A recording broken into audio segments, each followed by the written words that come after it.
আসসালামু আলাইকুম দর্শক বিন্দুরা, আপনারা সবাই কেমন আছেন? আলহামদুলিল্লাহ আমি ভালো আছি। তো সারা দিন বৃষ্টি, সারা দিনের 24 ঘন্টায় তো হঠাৎ করে মনে হলো যে রাতের বেলা একটু খিচুড়ি রান্না করি। তো বাড়িতে যেটুকুই মাংস ছিল সেটুকু মাংস দিয়ে খিচুড়ি রান্না করব দুজন মানুষের জন্য, ওটুকুই যথেষ্ট। তো আমি কড়াই বসিয়ে দিয়েছি, কড়াইয়ে দিয়ে দিয়েছি তেল। এখন দিয়ে দেবো পেঁয়াজ কুচি।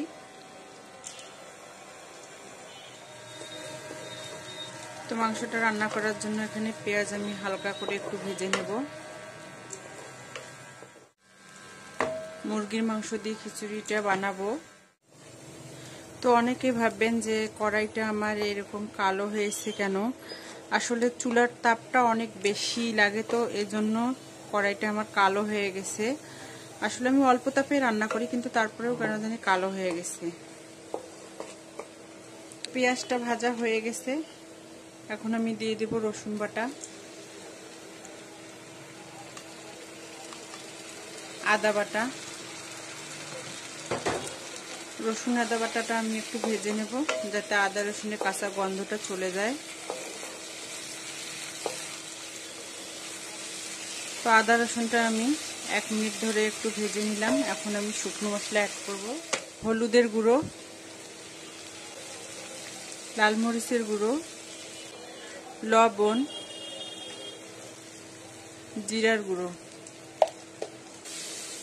দিয়ে আমি ভালোভাবে একটু কষে নেব। শুকনো মশলাগুলো যাতে পুড়ে না যায় সেজন্য আমি দিয়ে দেবো একটু পানি।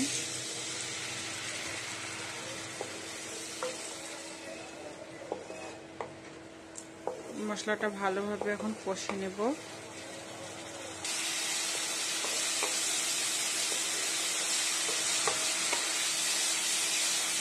তো দেখুন মশলাটা কষানো হয়ে গেছে, এখন আমি মাংস দিয়ে দেব। তো এই দিয়ে দিলাম মুরগির মাংস।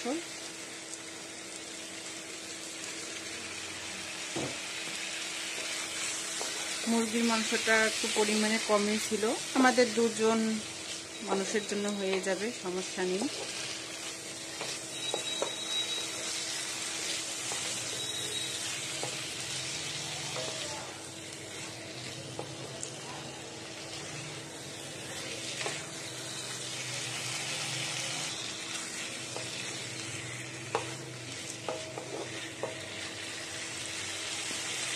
তো মশলার সাথে আমি মাংসটা ভালো করে একটু কষে নেব। তো আমি ঢাকা দিয়ে দেব।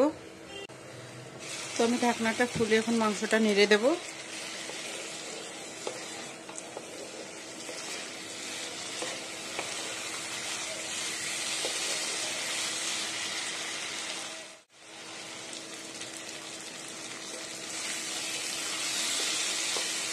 তো দেখুন মাংসটা আমার কষানো হয়ে যাচ্ছে, আমি আর 2 মিনিটের মতো একটু ভালোভাবে কষে নেব।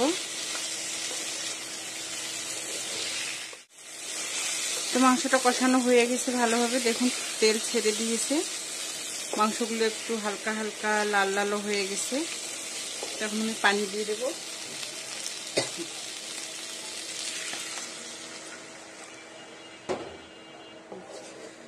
মাংসটা যাতে সিদ্ধ হয়।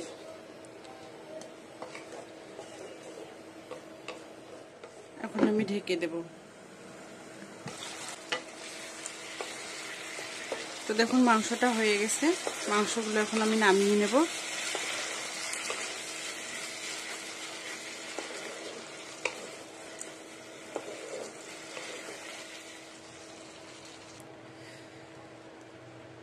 তো আমি আর একটা কড়াই বসিয়ে দিলাম, এখানে আমি চাউল ডাল দিয়ে দেব।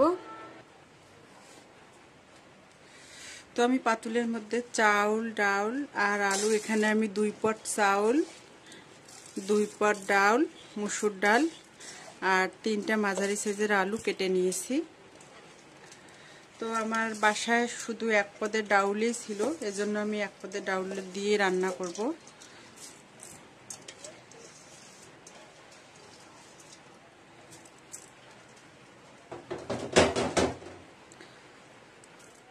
পেঁয়াজ কুচি দিয়ে দিলাম, কাঁচামরিচের ফালি, হলুদ,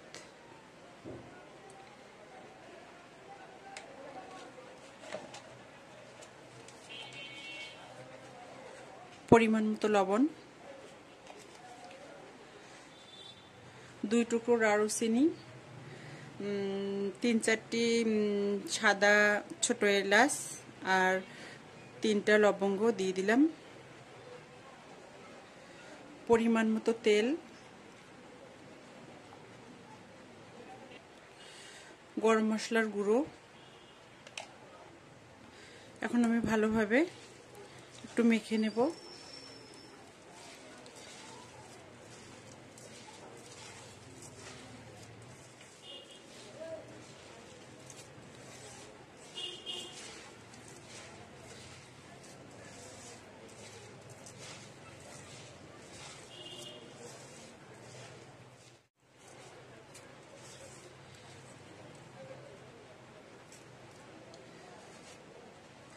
এখন আমি পানি দিয়ে দেব।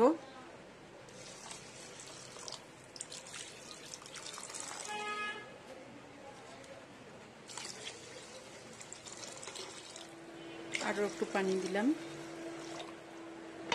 দিয়ে আমি ঢেকে দিলাম আর তাপটা হালকা তাপে রাখি দেব যাতে ধীরে ধীরে ভালোভাবে সিদ্ধ হয়।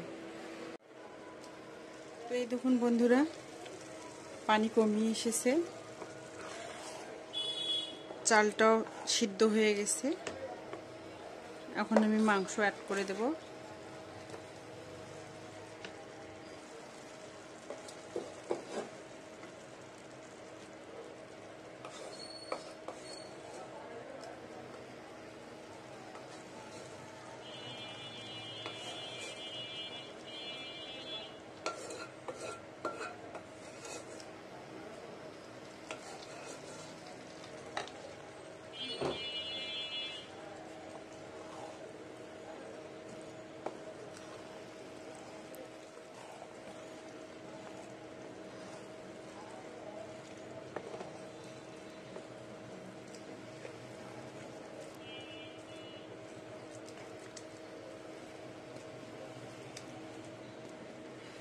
এখন আমি আবারও ঢেকে দেব।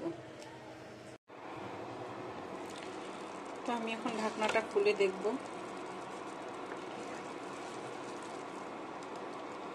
তো দেখুন খিচুড়িটা হয়ে গিয়েছে।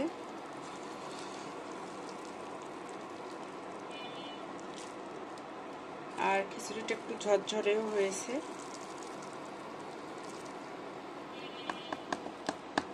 তো খিচুড়িটা এখন আমি নামিয়ে নেব।